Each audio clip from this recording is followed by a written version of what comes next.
Thanks for stopping by the Surge T channel. I am Surge T, and in this video, I will be giving my recap of thoughts on The Walking Dead Season 11, Episode 24, entitled Rest in Peace. This is the series finale. I wish I was saying the season finale, but it's the series finale to one of the greatest TV series, TV shows ever created. Was it a perfect show? Well, according to some people, it wasn't. People complained that the last number of seasons were bad. They say that season 5 was the last season that it was ever good. I'm not going to say that every season was perfect. Really, is there ever really a perfect series out there? They have their issues. They have their problems. I guess you can call it growing pains. A lot of things that we see. I mean, because here's the thing, these, like I've said before in my my recaps and thoughts, my videos, that these characters are growing.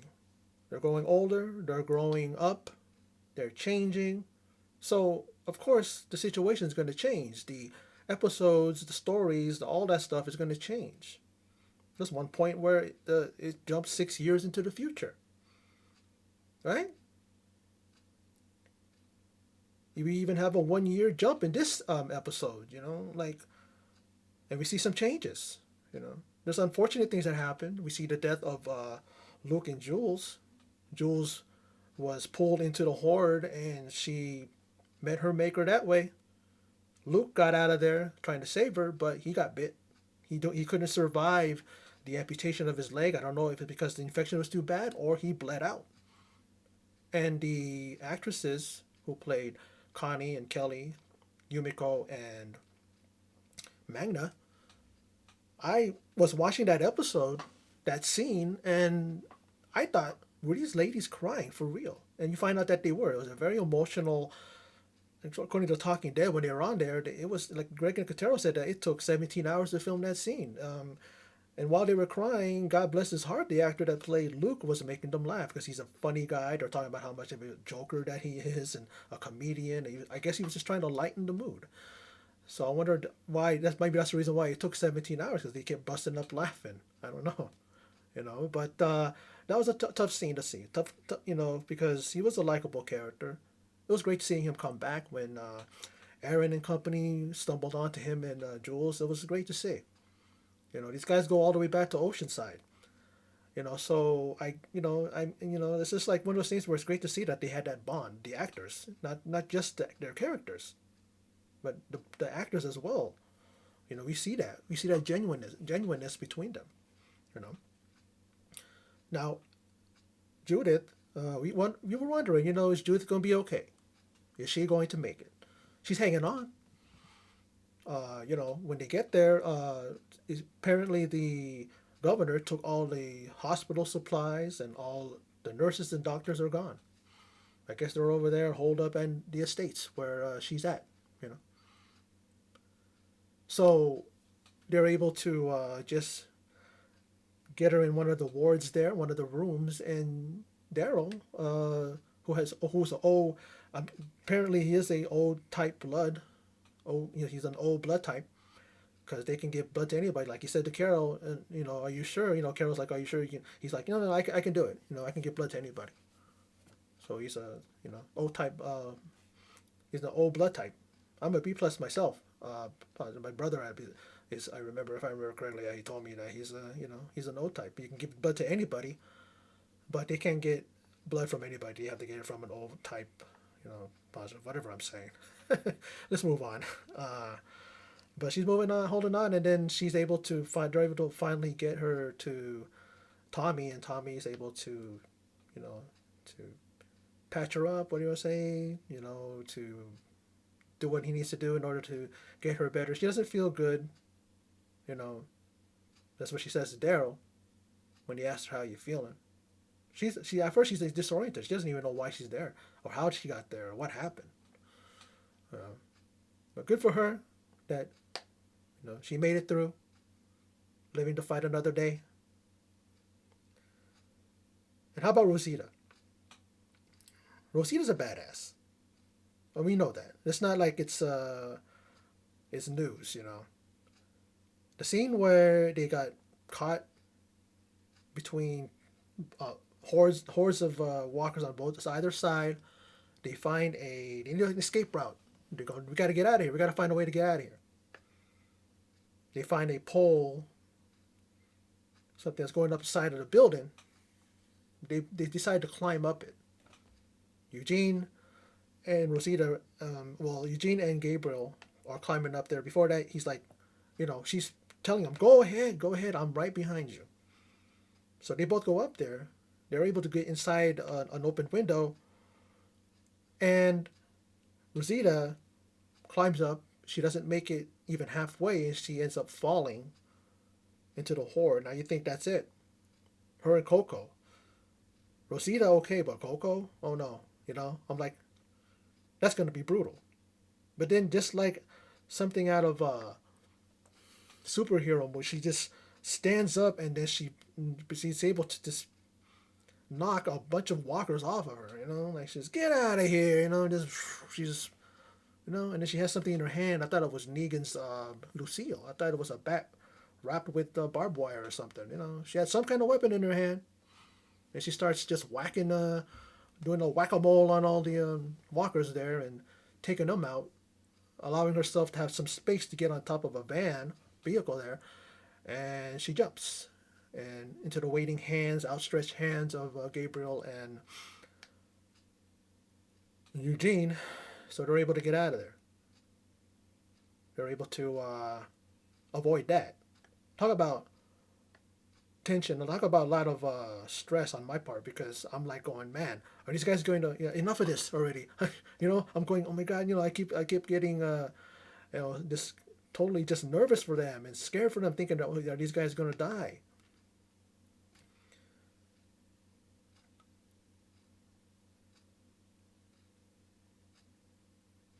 But the scene that really made me really scared for them was the whole thing of the hospital being breached by those walkers and those variants. The walkers would just pound on a thing like this, right? The window. There's one that has a rock and is breaking the window, little by little, until it shatters the whole thing and they come in. And so they had to get their way out. They did. They were able to get out of there, but the whole time I'm thinking, are they done for? You know, I've never seen a mass amount of the main actors, or whatever, in that particular scene getting taken down. I don't think it's ever happened in The Walking Dead. You always see a straggler or two, and we had those people that they hire for as extras, and of course they're the ones that are going to get eaten and getting killed. Like watching The Talking Dead, and they're showing the in memoriam. It was pretty hilarious, some of them, and I'll get into that later on. But yeah, they were able to get out there. Like I said, they were able to get Judith to a proper facility where Tommy is, and Tommy is able to patch her up and do what he needs to do in order to get her better. And then we see like a little thing clip there of Maggie and Negan's series where they're going to be in New York City. It's called Dead City. It looks kind of interesting. Definitely a different look. They're saying that a bunch of times, that it's a different look, and it is. They even showed the Walking Dead Daryl Dixon, that series. He's in France and in Europe, around that area. He's talking about a lot of people talking French, and then saying that his character Daryl has to adapt to that, and he has to understand what they're talking about. You know, we're gonna fight or we're not going to. Like he's trying to figure it out. His character trying to figure out. I'm still wondering how he gets to France, but we'll see how that happens with that. Now, definitely one of my favorite scenes was the scene between Maggie and Negan. Negan finally gives a heartfelt apology. He's really, really sorry what he did to Gene. I mean, Gene, to Garrett.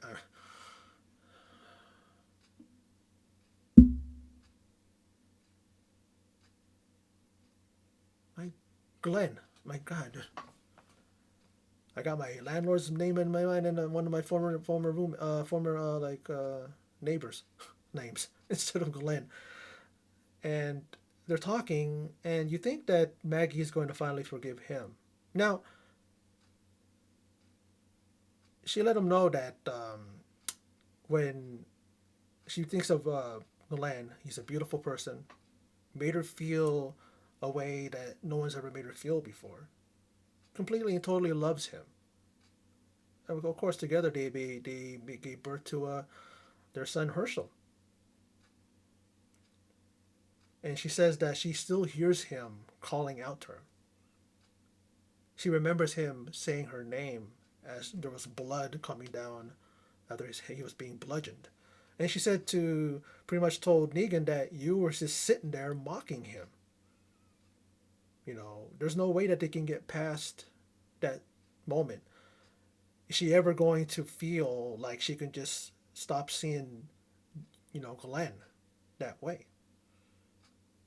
They come to like a mutual understanding and a mutual ground, but they can't get, but she's never going to get past that moment.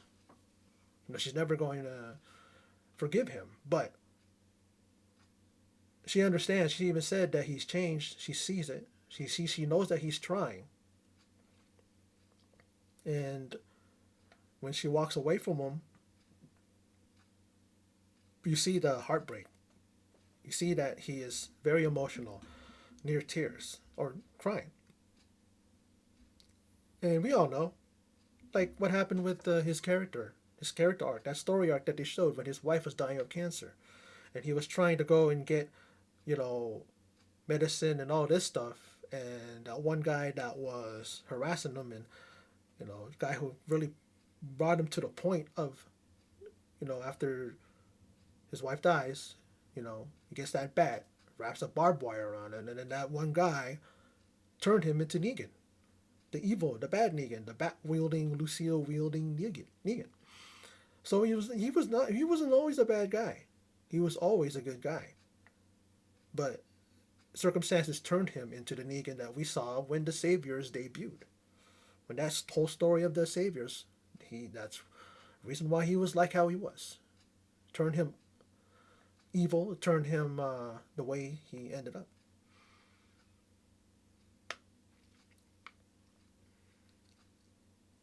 And I like the scene where they kind of they decide that yeah, they're both gonna go out and take out the governor. They're going to set off and take her out. Because he was going to go. He had her weapon and everything. He said that he didn't want her to go and do that, but she disagreed and decided that let's go just do this together. And like I said, Rosita, she was bit. Eugene found something off about her, wondering about what is going on, what's wrong, and then she looks up at him, and tears are coming down her eyes, and then she, shows him her shoulder, and her shoulder she's bit. So she didn't come out of the thing unscathed. I was hoping that that wasn't the case, but we find out that the reason why her character was killed off is because Christian Serratos was done with the character, and she did all she could for the character, and it's time for her to move on. Um, I don't know how many people are going to give her grief for that, because her character, a lot of people love their character. I did, but you see Eugene, and Eugene is beside himself. He's near tears. He tells her that I love you so much, and she looks up at him, and with tears in her eyes again, she says, "I love you too." These two had quite a unique relationship. I mean, he loved her in a sense that he wanted to be with her. He wanted her to be his girlfriend. He wanted her to be with her, but she didn't want that. And then their relationship then took another pleasant turn towards them being brother and sister, siblings. And that's the love that they have for each other, you know. And this revelation to Eugene is like the hardest scene that I had to take when I watched it. I mean, it brought me near to tears. I mean, it was really, really just emotional. This whole show was a lot of emotional ups and downs in this thing, you know. Of course, we're going to expect that from this last episode ever of The Walking Dead. And I'm going to talk about the scene where, the last scene, and you know, I mean, this is like my second recording, so I'm wondering if I did say this already. A lot of stops, a lot of stop starts doing this video, but I'll just get into it. At the end, she ends up. Well, no, let's just get back to that. Ezekiel, the man of reason, the voice of reason, a man who led his own kingdom, his own people. He decides that, especially he convinces Mercer to, because for them to fight with Mercer, Ezekiel and Aaron and all the rest do. They all decide to fight with him. And then they do later on when they confront the governor who shut out everybody from the states. She, closes the gate on them. All these thousands of people are outside. But the herd behind them. And I like when they finally, they're finally able to get her there, get her to a point where Mercer comes in, arrests her.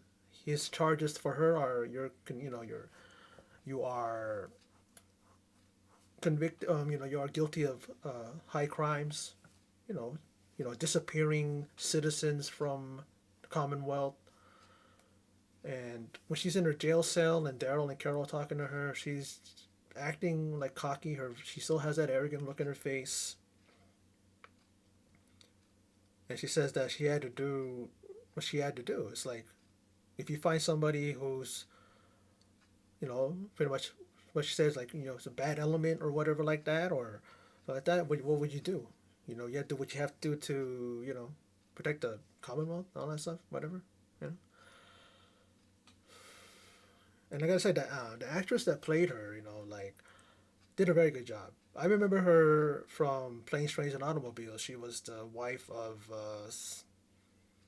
Steve Martin's character at the end. You see her, and I thinking to myself, I do recognize her. When I looked up her name, and then I said, "Oh, okay, she played the wife in that movie." But she did a really good job as the governor. Was she the best villain of that? No, not even. But she did her job. Speaking of villains, how about Hornsby popping up as a walker? Out right, he happens to be right in the front of those, those walkers. After Gabriel says that I'm going to unlock the door, she's saying shoot him. The head, I guess the one that took over Mercer's role, that one soldier. If you move any further, I'm gonna shoot. I'm gonna shoot you. You're gonna shoot. And Gabriel's like, yeah, if you guys try to shoot me, I'm gonna kill you on the spot. And then when all is revealed and everything like that, the one who is in charge of the Commonwealth soldiers puts their gun down, tells everybody else to put their gun down, and everybody's against the governor. Good. I mean, the governor was about to do something that maybe all of us were cheering for, were wanting for.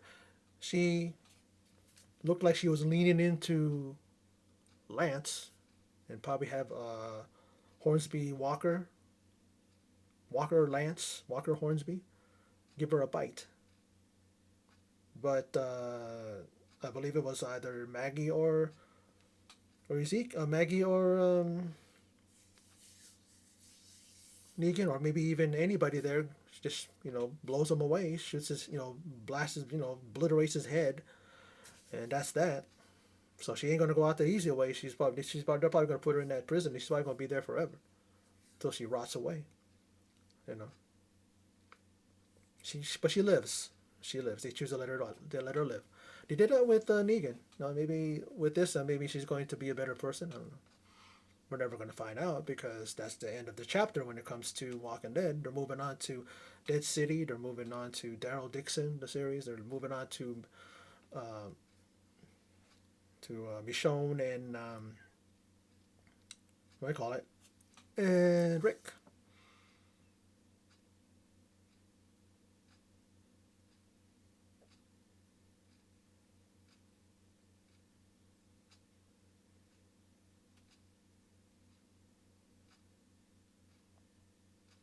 And it's funny because there's a scene, right? There's a scene where they want to get rid of the horde, or at least call the horde. You know what I mean?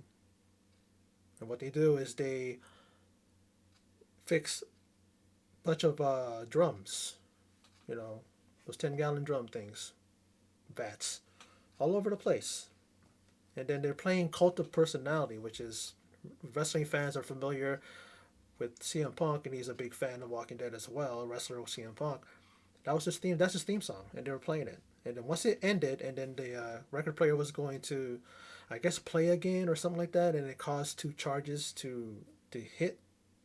It was triggered by that record, the needle, whatever, and then everything blows up, and you see this glorious looking like something out of T2, where it looks like a nuclear explosion hit, and you see all these walkers just being burnt to a crisp. You see one walking, and it just falls. You know, that was a great scene. Great. I wonder how long it took him to film that sequence. That was a pretty good, damn good sequence. I liked it. I liked it very much. And that's that. They were gone, so they were able to get rid of that problem. And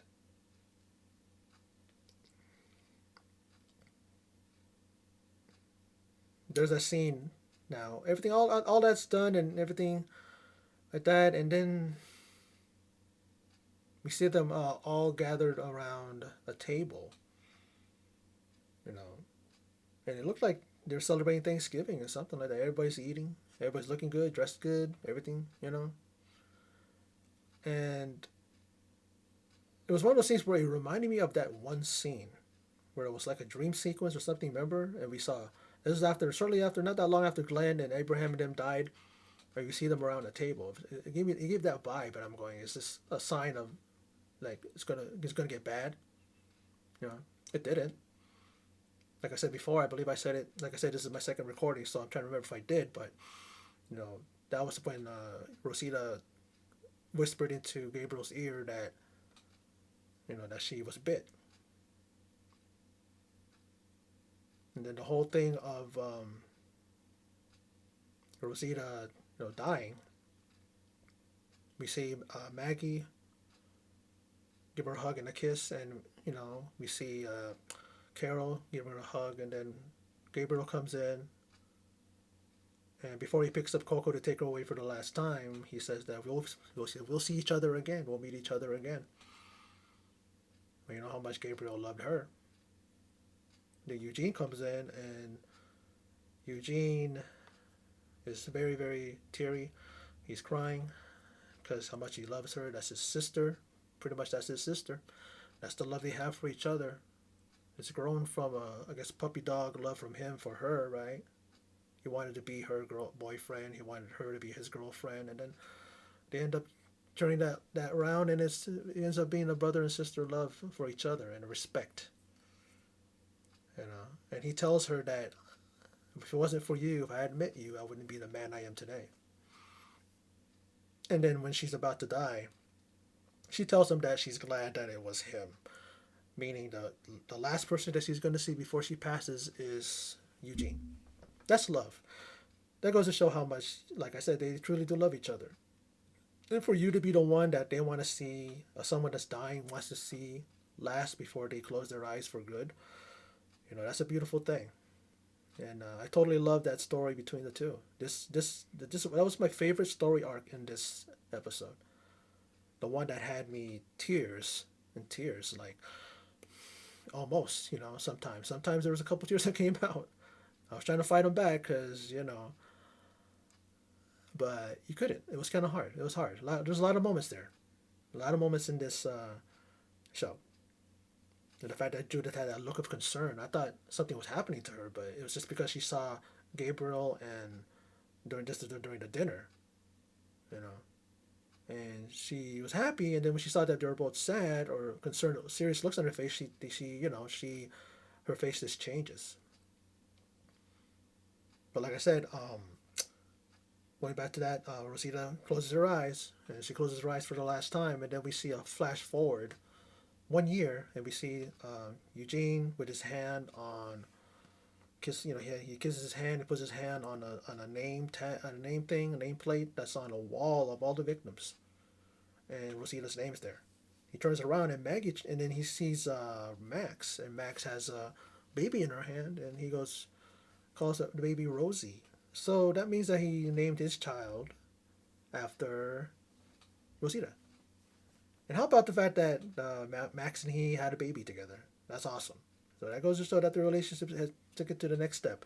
Maybe they got married over the course of that year, maybe. But that's good to see. Because that right there was a genuine love story right there between the two. I think that's a favorite of a lot of people. It's a favorite of mine. I like that story. The fact that Eugene finally got the girl and Margot Bingham, again, that's her name, right? Yeah, she's a beautiful lady, beautiful girl, and I love how she is, a strong character that she, portrayed in this movie. I mean, show, I should say. And that was really, really something. And then we see Judith receiving a gift from Negan. I believe it was a compass, right? Because pretty much it said that it helped him find his way, and so he wants now to help her find her way. And definitely tears all around when the moment when Daryl he's gonna set out and go on this adventure. He's heading towards his spin-off series, so he's gonna be heading out. I wonder how he gets to Europe. We'll see. But he finally utters the words that I'm sure we all wanted to hear, we all wanted to see. I don't think he ever said it, and he tells her that he loves her. Says it with so much, there's so much sincerity, and you know that he meant it. And then she looks at him and kind of pauses, and then she goes, "I love you too." And that's a relationship that a lot of people wanted to see. They wanted to see those two get together, but I think it ended up as a brother and sister type of thing. She even told him, "You're my best friend." I mean, I remember Judith telling him before he said goodbye to Judith and AJ that she says that you deserve a happy ending too. And I'm thinking, is that the happy ending that she means? I mean, Kaylee Fleming, who plays Judith during the Talking Dead, she goes, "No, I think the happy ending I want is for us to have a pizza party and all that." She was just talking like how kids talk. It was funny. It was really cute when she said that answer. But maybe that's what it meant. She mentioned he needed somebody. I mean, there's like Connie, like they had a little thing going right there, right? You thought that they were gonna get together, but he's flying solo, man. I think that's how it is with him. He's just flying solo. Don't know what's gonna happen to him when he's in Europe over there, in France, wherever he's at. I believe it's in France. Because you did say that his character's gonna have to figure out the French language, because everybody there speaks French. He doesn't know whether or not they're telling him to go into battle or to hold off or whatever, like whatever Norman Reedus was saying. So that's gonna be interesting. You saw the clip from that, and it's like wow, like, it looks good. When these guys say that it looks different from The Walking Dead, it truly does. A different look, different lighting, I guess, different ways it's been being filmed, not like The Walking Dead. So there you go, right? There you go. Um, then we see Rick and Michonne. We finally see them. Michonne looking badass. She's in a getup that makes it look like she just looks badass. Like it looks as good as the uniform she wears for Black Panther. Denai Guerrero wears. And you see a scene where she's just riding off into battle, a horde of walkers. And I'm thinking, what the hell is she gonna do, man? Like she by herself? I think Michonne can do it. Or maybe she has some people down there that she's gonna lead into battle. I don't know, but it looked pretty badass to me. I mean, if that's what we're gonna see in the series, I'm all for it. And we see Rick, and it looks like they're both writing letters. I don't know if to each other or to Judith, and they're gonna give it to her as soon as they see her. And then you see Rick, almost there, almost home. I guess he's trying to find his way back, and then you see a helicopter above and saying that you need to, to drop everything, put your hands in the air. You know how this goes, Rick. Just surrender. You know. So all of a sudden you just see a close up of his face, and then that's it. This is like, okay, we're going to see more, of course, in their series, that series, or movies. I don't know if it's movies or series. I hear movies and I hear series. Last time I checked, wasn't it movies? I guess so. But it's that, and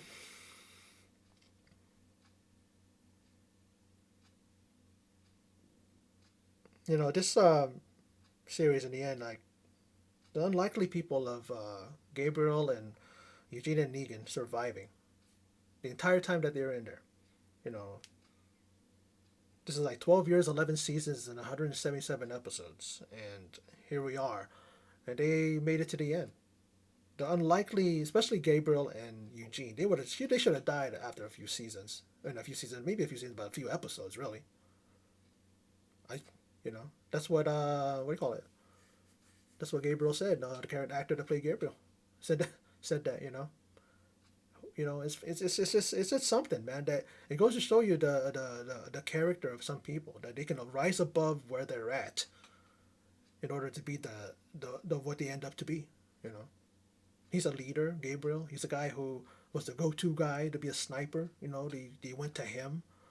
There's those moments where they were doing that, especially when the Reapers, remember, and he was up on the thing. And if anything goes down, anything goes bad, he takes out one of those guys. He did. But that Eugene, from being that cowardly, I'm gonna hide behind people and let them do all the work, and then I'm gonna go in there when everything's clear, to the guy who's in front. You saw them in this episode. He was in front. He was helping take out the horde and all that stuff. Not as scared, not afraid of anything.